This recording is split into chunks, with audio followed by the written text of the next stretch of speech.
Hasty Generalization and Oversimplification by Group 5.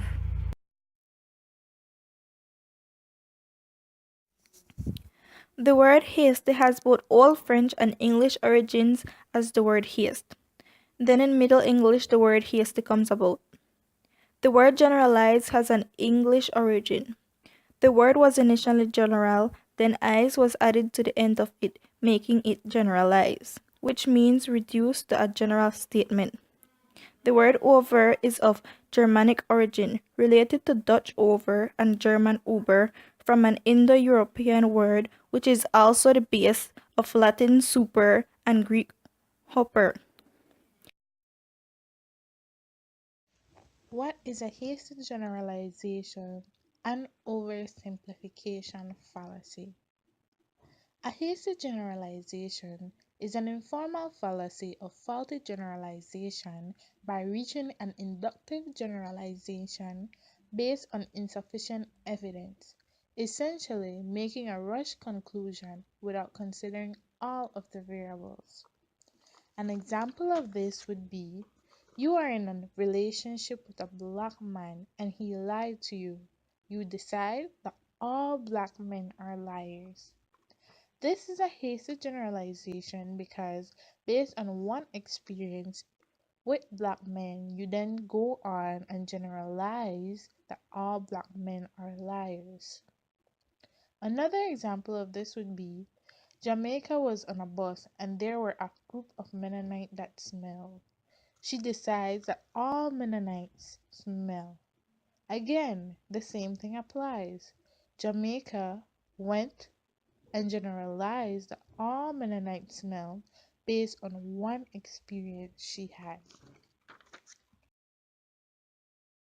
Oversimplification is making a complicated issue seem very simple by using simple terms or suppressing information.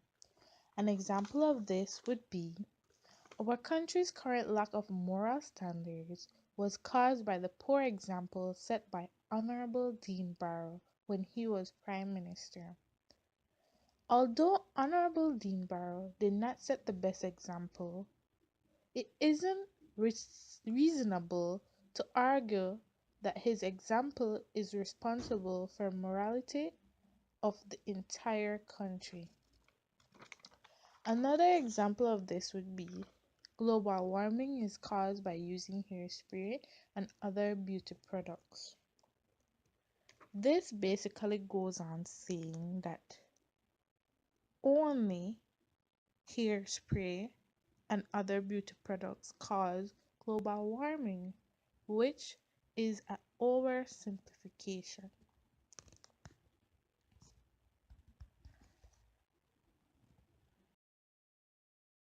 Here I have written down 3 examples of fallacies. The first one is an ad hominem. You tell me not to drink and that it's bad for you, yet you are drunk every weekend. You should practice what you preach. Secondly, here we have what is called a gambler's fallacy, otherwise known as a Monte Carlo fallacy. I have bought the number 81 for Bolito the past 6 times. Surely today will be my lucky day. Here I will give a brief assessment on one of the fallacies, more specifically the second one, which happens to be one of the most common fallacies, called the gambler's fallacy or the Monte Carlo's fallacy. And as the name implies, it is based around gambling. In the example I made, we see that a person has consistently been buying the number 81 in Bolito for the past 6 draws, and does so again with a sense of growing hope that today will be the lucky day. However, the reason for this hope is totally misplaced. In many minds, we would stick to the number 81 because we, quote-unquote, know it is bound to show up sometime. And in our minds, every time it doesn't, we see it as if our chances of 81 playing increases.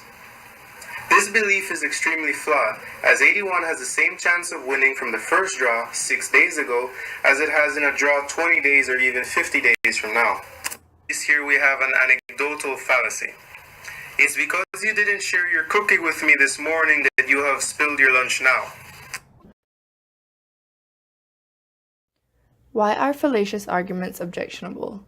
Fallacious arguments are arguments that are built on invalid or faulty reasoning instead of facts and evidence.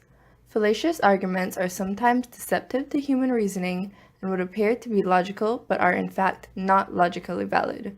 For this very reason, fallacious arguments tend to be objectionable because they are built on nothing more than reasoning and assumptions which can be objected or questioned with proper facts and evidence.